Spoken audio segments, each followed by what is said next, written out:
Tous ces samedis, on se retrouve pour une nouvelle vidéo où je vais vous parler des voitures vendues en Chine. Ça va être beaucoup des marques classiques, parce que en général, les marques premium, ils vendent toujours à peu près les mêmes modèles, sauf une exception, BMW. On va en parler dans la vidéo. Donc n'hésitez pas à vous abonner à la chaîne, n'hésitez pas à mettre un pouce bleu, cloche des notifs, et c'est parti pour la vidéo. Et là, la voiture est déjà... Donc, vous avez une navigation là, mais vous allez sur le high toggle. Donc vous pouvez mettre.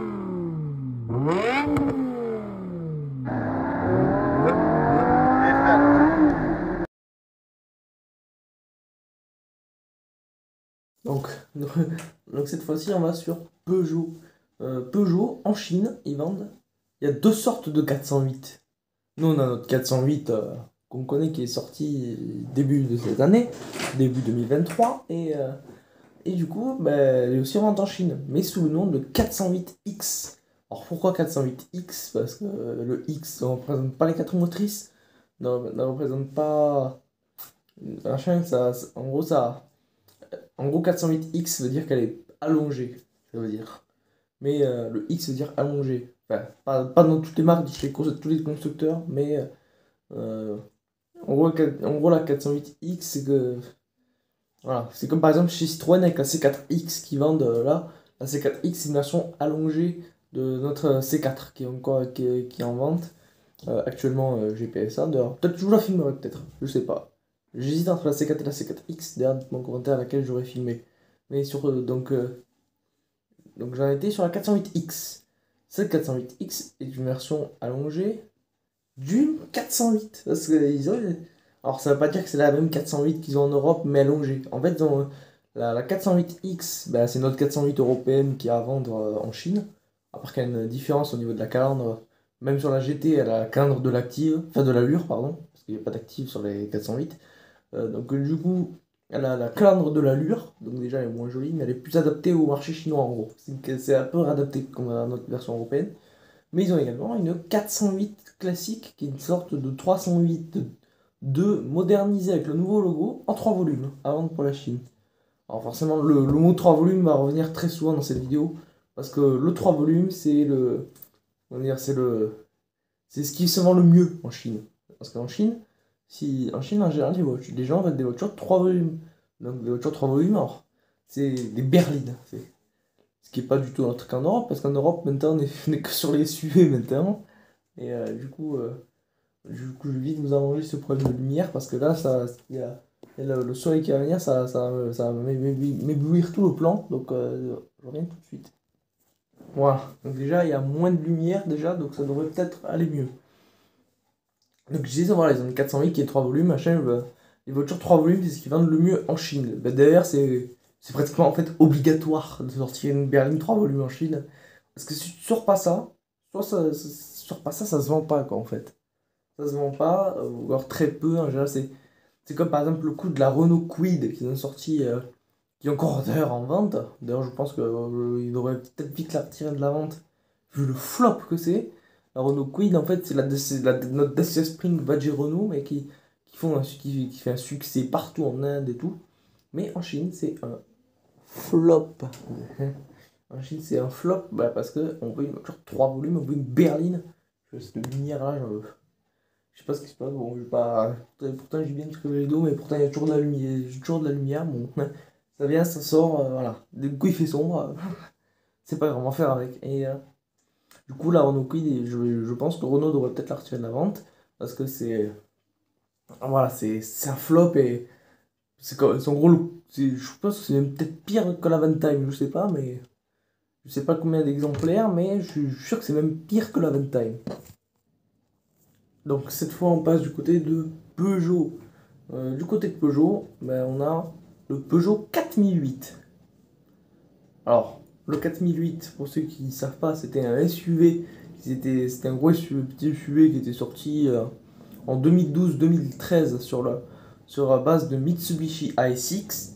Mais du coup, il s'est bien vendu là-bas. En France, c'est pas trop. Je pense pas que c'est trop bien vendu parce les 4008, on n'en vend pas des masses. Et enfin, moi, en tout cas, chez moi, j'en vois pas des masses. Donc, du coup, j'en vois pas beaucoup, j'en vois très peu. Et donc, j'imagine que ça n'a pas dû marcher. En Chine, ça a tellement marché que, en gros, le 4008, avant que je dise ce que c'est, je vais mettre une petite photo pour deviner. Voilà. En gros, je pense que pour certains, vous avez peut-être reconnu, c'est notre bon Peugeot 3008, hein, qui en France a fait un succès monumental, plus d'1 million d'exemplaires. Et, euh, et en Chine, bah, il se vend très bien sous le nom de 4008. Alors, moi je savais pas, je l'ai découvert ce matin quand j'ai vu des photos. En fait, parce que c'est très léger, mais c'est notable, c'est en fait, il est un peu plus allongé. En fait, en Chine, ils aiment bien des versions allongées de tout. Genre, genre Tesla, ils sont en train de sortir une Tesla Model 3L pour la Chine. Ils ont une 508L. Peugeot, donc en Chine, ils ont la 508L. Ils ont, qu'est-ce qu'ils ont encore de l'A4L, du Q2L, de l'A6L, des Porsche Panamera exécutives, c'est-à-dire c'est une version un peu plus rallongée. Alors, on va faire un petit. Je vais expliquer un peu pourquoi. Parce qu'en fait, à la base, avoir une voiture en Chine, c'est un peu le Graal, quoi. Et en fait, et du coup, en fait, ils ont voulu. En gros, c'est pour dire. En gros, une voiture en Chine, c'est pour dire je suis riche, quoi, en gros. C'est ça, en fait. Et, euh, et du coup, ils veulent mettre. Et en fait, à la base, c'est des grosses berlines qui sont conçues en fait, pour les riches qui en fait, sont derrière, tranquilles, c'est chauffant, ventilé massant, conduit par un chauffeur. Et voilà. Et tout soit bien. Et du coup, maintenant, en Chine, et pour les gens qui ont un peu moins d'argent, en Chine, et en fait, ils ont une autre justification bien trouvée. C'est en fait pour les voyages en famille. En fait, du coup, une version allongée est mieux en fait pour eux. Du coup, c'est pour les voyages en famille, etc. Et donc, du coup, là-bas, ils ont des voitures, genre, ils sortent de tout en L.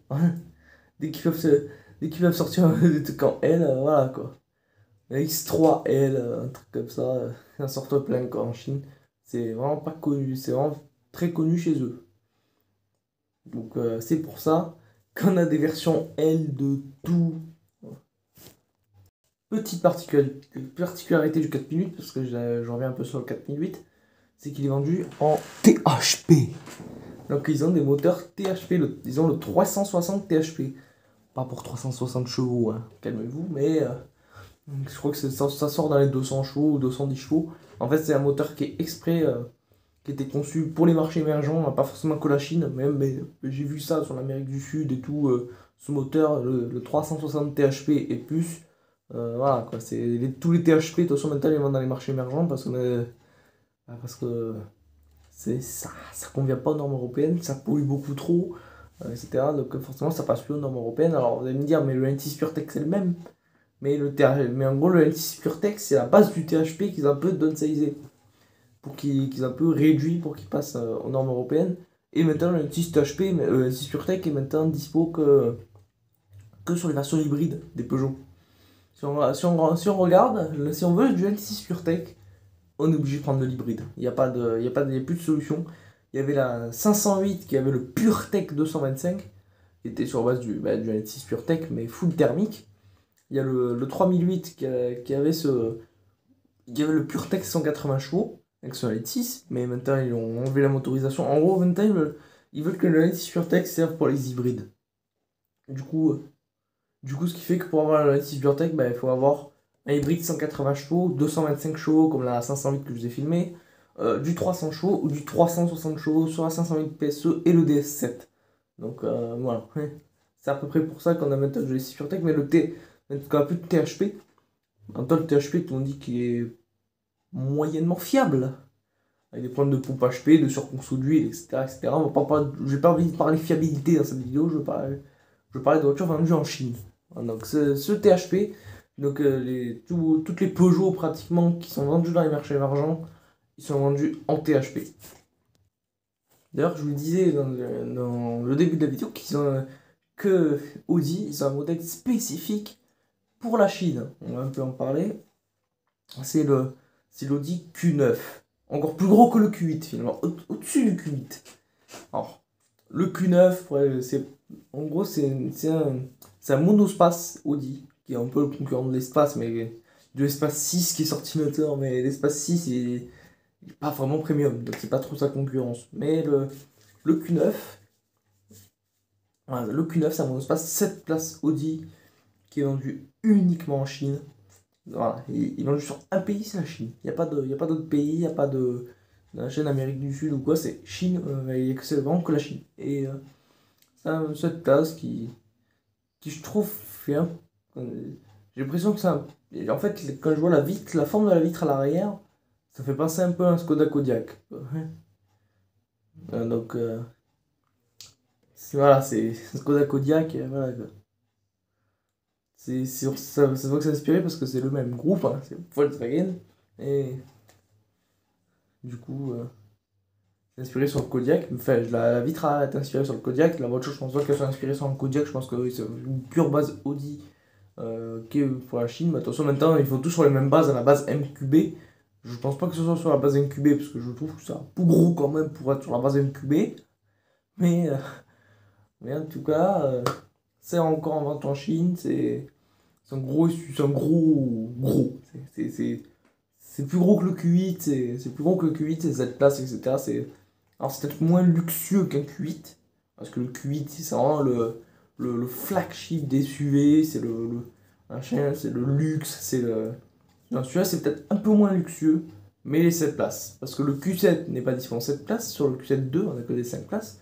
Et et le Q8 est dispo qu'en 5 places aussi. Donc forcément, il faut bien un modèle 7 places. Enfin, pour la Chine, parce qu'en Europe, maintenant, on n'a plus de modèle 7 places. Et du coup, ils ont sorti le Q9, du coup. Donc, voilà, on sait pour l'instant, je sais pas trop quelles sont les ventes, mais c'est en production. Donc, pour la marque Renault, bah, pas beaucoup d'exceptions, parce qu'ils ont l'Austral, ils ont l'Espace et tout qu'on vient de sortir. Mais surtout, ils ont les Dacia badgés Renault, que je vous expliquais dans la vidéo commercialisée hors Europe, vidéo dans la description.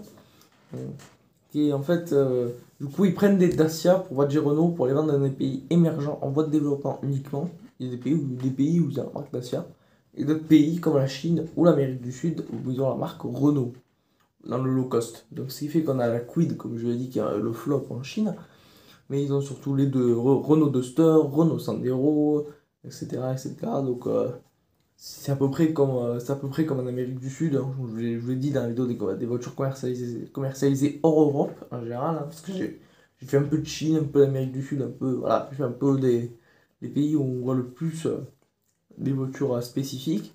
Mais sinon, voilà, Renault, c'est pas. Ils ont les Dacia Badge Renault, mais bon, c'est pas non plus des voitures flagrantes. Du côté d'une marque que je parle pas trop, du côté de Skoda, on a deux modèles spécifiques dans les SUV. Ils ont, c'est deux SUV différents. Ils ont le Kodiaq GT et le Kamiq GT. Ça, c'est les deux Skoda qui vendent en Chine, qui sont spécifiques. Sinon, dans les berlines, c'est pratiquement les mêmes que celles qu'on a en Europe. Alors, par contre, un truc rigolo là-dedans, c'est là où Alors, ils ont le choix entre la nouvelle Skoda Octavia, c'est-à-dire l'Octavia 2022, ou l'Octavia qui est sortie en 2014, 2015, 2016, allez. Hein. La Octavia de 2016 ou l'Octavia de 2022. 2023. Ça me fait rigoler. Quand il y a des trucs comme ça me fait rigoler parce que il y a des. En c'est parce que l'ancien modèle doit tellement bien se vendre qu'il a. En fait, l'ancienne Octavia doit tellement bien se vendre en Chine qu'elle a encore sa place en fait, malgré la nouvelle. Donc je pense que c'est ça, mais du coup, ce qui fait qu'on peut acheter soit l'ancienne ou la nouvelle. C'est-à-dire qu'on peut avoir un intérieur vieillot, vraiment vieillissant, avec des petits écrans pas terribles, ou la nouvelle avec le grand cockpit, avec machin, le, le digital cockpit, ça s'appelle chez Skoda et Seat, l'Active Info Display chez Volkswagen, le Virtual Cockpit chez Audi, et d'en haut, ils n'ont pas de nom pour l'écran parce que c'est deux séries et Bentley non plus. Donc ça me fait rigoler. Des fois, je regarde un peu ces marques-là parce que c'est. Des fois, c'est des modèles. En plus, c'est des modèles qui ils sont vraiment pas connus. Donc, au moins, je vous en fais je vous en prends plus. Je vous en fais apprendre plus sur ces modèles. Donc, maintenant, on va parler de Citroën. Donc, Citroën, bah, ils ont beaucoup de modèles spécifiques à ce marché. Enfin, c'est surtout des modèles qu'on a. Sauf un modèle, mais sinon, il y a un modèle qui sont spécifiques à la Chine, mais sinon, il y a deux ou trois modèles où. Il y a deux modèles où ils étaient. Où c'était des anciennes Citroën qu'on avait en Europe, qui ont été restylées, modernisées pour la Chine. Allez, je vous montre un exemple. Avec la Citroën C4, ils ont la Citroën C4 1, ils ont. Oui, la fameuse C4 ronde, là, qui était pas trop belle. La fameuse Citroën C4 ronde, qui vendent en Chine. C'est moi qui vois ça, voilà. La Citroën C4 qui vendent en Chine, et du coup c'est la même version qu'on a en Europe, c'est la même base de Peugeot 307. Et en fait, ils l'ont modernisé, parce qu'en vrai, dans ce bien se vendre quand même aussi, il n'y a pas forcément que les voitures de 3 volumes qui se vendent. Elles doivent quand même bien se vendre, et donc du coup, ils la vendent encore en Chine, en production, en Citroën C4. Même, et c'est ouais, c'est pratiquement la même, après, t'as juste la face avant. Les rétroviseurs, ils ont mis le répétiteur de clignotant dedans. Enfin, sur le rétroviseur plutôt que sur le bras. Parce que je vous rappelle que sur les versions européennes des C4.1, le répétiteur de clignotant est sur le bras du rétroviseur. Eh ben, sur la C4 version chinoise, eh ben, on est sur le répétiteur sur le rétroviseur. C'est qu'un petit détail, mais voilà, c'est pas flagrant. Après, ils ont changé la calandre, et dedans, bah, ils ont rien changé. C'est-à-dire que dedans, c'est à l'intérieur purement de 2008. Bon, ouais, de 2005 à 2008, avec le volant que tout le monde n'aime pas en Europe, c'est-à-dire le volant moyeu fixe, là. C'est-à-dire qu'il y a le volant qui tourne, mais le cercle il tourne, mais l'airbag et les boutons ça tourne pas. Donc voilà, et en fait c'est tout simplement, bah, mais il la vend encore, bah non, elle doit avoir encore sa place en Chine. Elle doit avoir sa place pour se vendre. Et ils ont aussi la C5-2. La C5-2, c'est la C5 que je vous ai filmé, ouais, avec le 2 litres HDI 138. J'ai filmé cette motorisation, avec cette motorisation-là, et du coup, bah, elle est encore en vente en Chine. Elle est encore en vente en Chine depuis 2008. Purée. Elle est sortie en 2008, la C5. 2008, elle est encore en vente en Chine. Ils ont pareil changé un peu l'avant, ils ont changé un peu des petits détails par-ci et là. Dedans, c'est pratiquement pareil, mais sinon, avec le volant moyeu fixe et tout, le petit écran et machin, ça, voilà, ils ont changé deux ou trois trucs, mais. Ouais, c'est parce qu'en vrai, en plus, la C5, c'est-à-dire un modèle 3 volumes, à mon avis, elle doit bien marcher en Chine, et donc, forcément, bah, vu qu'elle marche bien en Chine, bah, qu'est-ce qu'on fait? On la garde pendant longtemps. Donc, du coup, c'est pour ça, bah, ils ont encore C5.2 en Chine. C5, ça c'est rigolo, je vais répéter le papier. C5, Citroën C5 est sorti en Europe en 2008, année 2023. Alors que la voiture, elle a plus. Alors que la C5 est sortie il y a plus de 10 ans. Elle est sortie à 15 ans même. Donc voilà. Donc là, on va parler d'un modèle qui est jamais sorti en Europe, qui est sorti en 2017-2018, qui est toujours en production là en 2023. C'est la Citroën C6. Alors la Citroën C6, on a une, pour résumer, on a une Citroën C6 que je vous conseille d'acheter sur le bon coin d'ailleurs, parce que c'est en train un peu de prendre je vous conseille parce que la cote elle va bientôt. Voilà. Donc si vous trouvez une belle C6, bah, je vous la conseille de l'acheter. Et d'ailleurs, il faut que j'en trouve une à filmer aussi, mais bon, c'est compliqué. Mais c'est pas cette C6 là qu'ils ont. Ils ont pas juste. Là, c'est la C6 qu'ils ont en Chine, c'est pas une C6 qui est. La C6 qu'on a vu en 2003, qu'on avait en 2005 avec une face avant changée, et voilà quoi. Non, en Chine, la C6, c'est un nouveau modèle. Un nouveau modèle qui soit base de la C6. Pas de l'ancienne C6, mais voilà, c'est une base propre à la C6. Et du coup, ils la vendent en Chine pour un prix, je crois, à 25-26 000 euros. Ce qui est pas cher. Je pense qu'en Europe, ça serait plus cher que ça, c'est vendu en Europe. Nous, de notre côté en Europe, ben, on a la C5X, qui est une sorte de berline surélevée, que je vous ai filmé.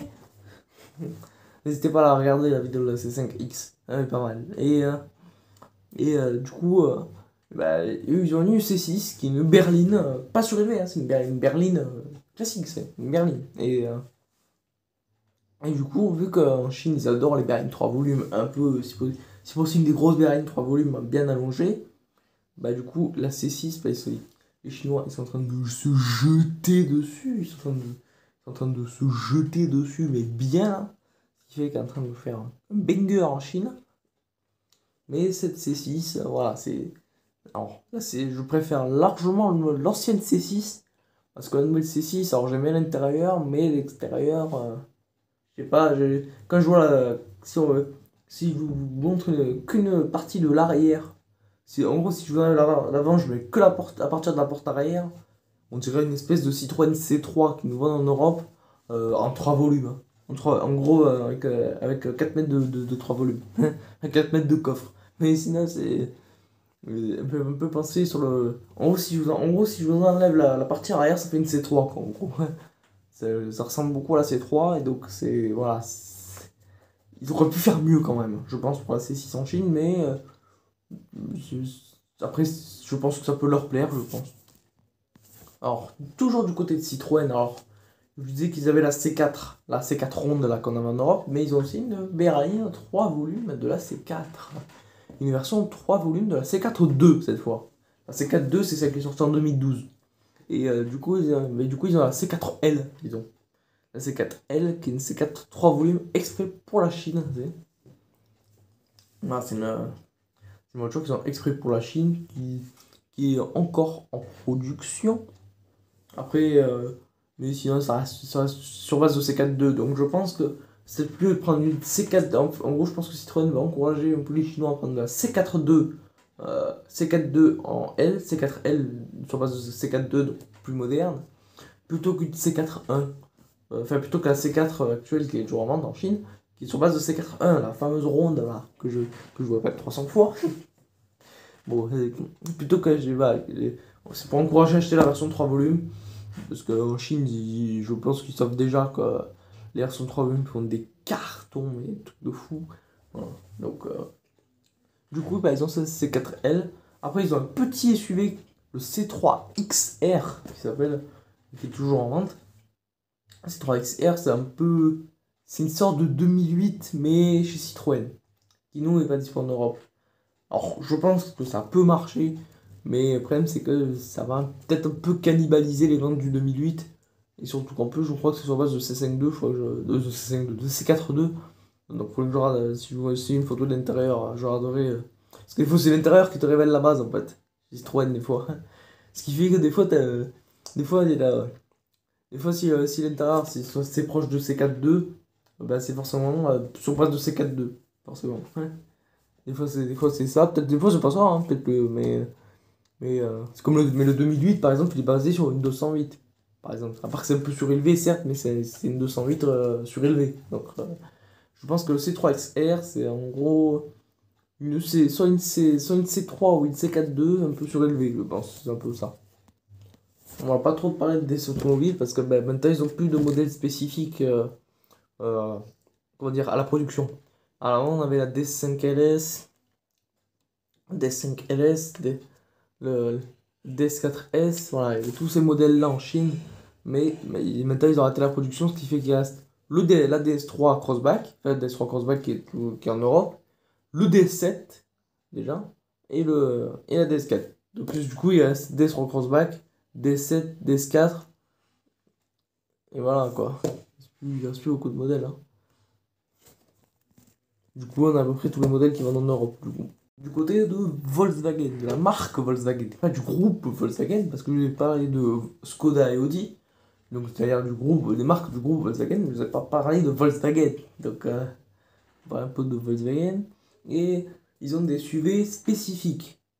Bon, déjà, on va commencer par déjà pour les écolos, voilà, des modèles électriques, le Volkswagen ID.6. Ils ont sorti le ID.6 pour les plus anglophones. Moi je dis ID.6, ID.4, ID.3. Voilà. Donc ils ont le ID.6 et le ID.6X. Ils ont X pour une version légèrement rallongée, mais j'arrive pas trop à le voir quoi. C'est genre ça à quelques centimètres, je pense. Ils ont aussi le Talagon, qui est une espèce de monospace. Ils ont un autre monospace qui lui ressemble beaucoup, qui est le Tavendor.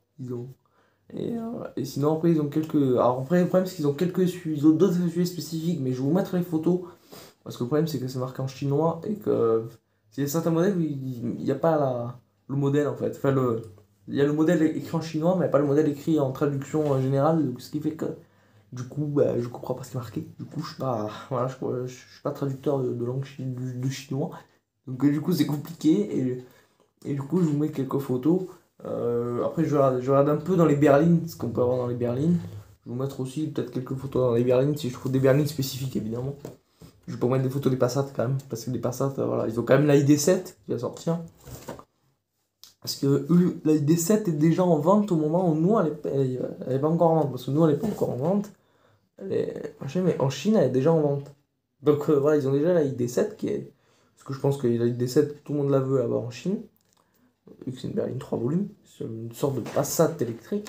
Et du coup, bah, elle est déjà en vente en Chine, alors que nous, elle est même pas encore, elle est même pas encore configurable là, sur le site. Donc voilà.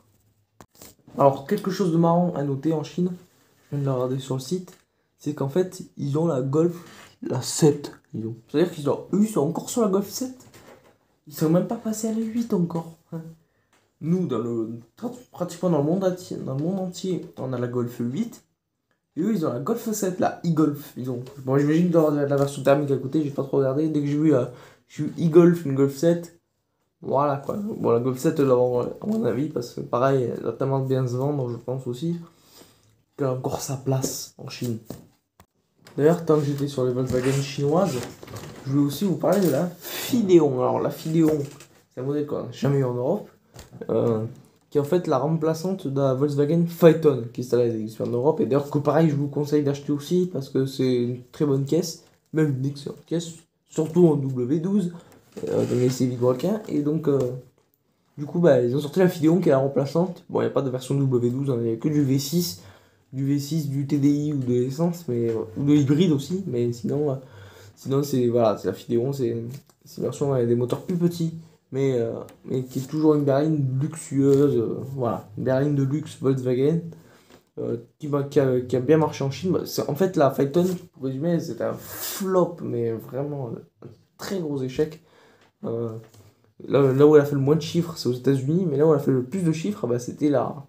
Mais c'était en Chine, en fait. La Phaeton, elle s'est pas trop mal débrouillée en Chine, mais en Europe et les États-Unis, c'était juste un enfer. Bah, pour la simple raison qu'en fait, bah, les gens veulent.